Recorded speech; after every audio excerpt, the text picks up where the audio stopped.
대통령 영부인 유경수 여사가 총에 맞아 세상을 떠난 그런 사고가 있었습니다. 이 사건은 서울 장충동 국립극장에서 진행된 광복절 기념식에서 박정희 대통령이 축사를 하는 중에 일어났는데요. 당시 청중석에 있었던 문세광이라고 한 사람이 원래는 박 대통령을 저격하려고 했는데 실패하고 유경수 여사가 총탄을 맞아 사망하게 된 것이었습니다.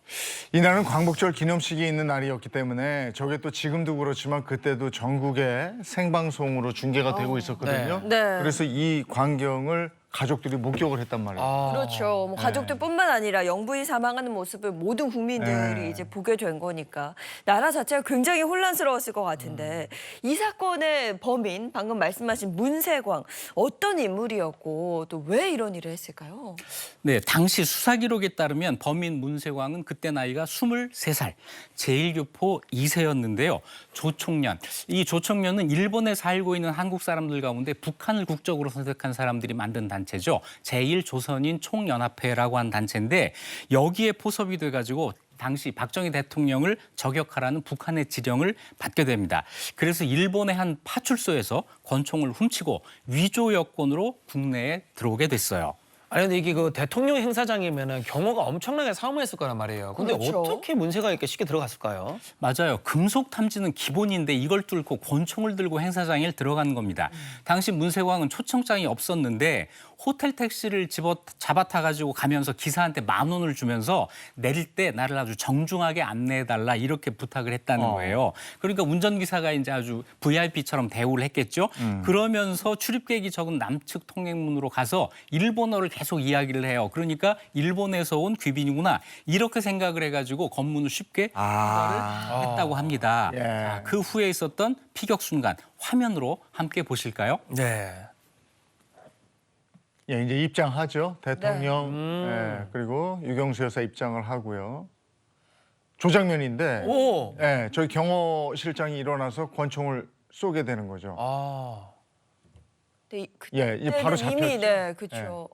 이때 쓰러집니다. 아이고, 유경수 맞았구나. 여사가. 예, 저 장면을 봤단 말이에요. 그다음에 바로 블랙이 됐던가 제 기억에 그래요. 체포되지 않나요, 바로? 체포되죠, 그렇죠? 체포되죠. 화면이 이제 아예 예, 꺼져버리네. 예.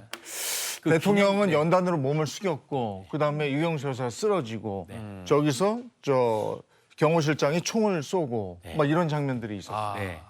아주 급박한 예. 10초가 지나간 건데요. 네. 기념사가 막 한창이었습니다. 그때 박정희 대통령이 조국 통일은 평화적인 방법으로 이루어져야 한다는 이렇게 이야기를 했는데 그때가 10시 23분 첫 네. 총성이 울립니다. 그런데 이 총성은 문세광이 긴장한 나머지 자기 허벅지를 쏜 거예요. 네. 실수로 쏜 거죠. 그런데 이때까지만 해도 사람들이 누가 저격을 한다고 한 사실을 몰랐어요. 이 총성이 울린 다음에 대통령이 그 다음 말을 이어갔거든요. 네. 그런데 두 번째 총탄은 문세광이 일어나서 앞으로 나가면서 쏜 겁니다. 이것이 연설대 왼편에 맞았고 그때 대통령이 연단 아래로 몸을 숨기죠. 그리고 경호실장이 앞으로 튀어나왔는데 세 번째 총탄은 불발이 됐고 네 번째 총탄이 연단 중앙에 앉아 있었던 유경수 여사 우측 머리에 맞게 된 거예요. 예. 그리고 다섯 번째 총탄까지 쏘고 문세광이 체포됐는데 이때까지 걸린 시간이 불과 10초였습니다. 유경수 여사는 병원으로 급히 후송이 됐는데 사건 발생 8시간 만인 저녁 7시에 사망하고 맙니다. 유경수 여사 수술 당시에 전국에서 헌혈해서 그 저 수백 명이 헌혈한 피 동원되고 막 이랬고 다들 뭐 너무너무 안타까워했고 근데 또 안타까운 건 무고한 여고생이 또 총을 맞았잖아요. 네, 잘 기억하지 못하는 죽음이 있는데요. 이날 합창단원으로 참여했던 장봉화 양이 경호원인 문세광에게 쏜 총에 맞아서 잘못 맞은 거죠. 예. 사망하는 안타까운 사고가 있었습니다. 현장에서 붙잡힌 문세광은 10월 19일 사형 선고를 받았고요. 항소했지만 기각됐고 12월 17일 대법원에서 사형 확정 판결을 받은 뒤 3일 뒤에 사형이 집행이 됐습니다. 네, 근데 이 사건에 관해서 좀 풀리지 않은 의혹들이 좀 있었다면서요.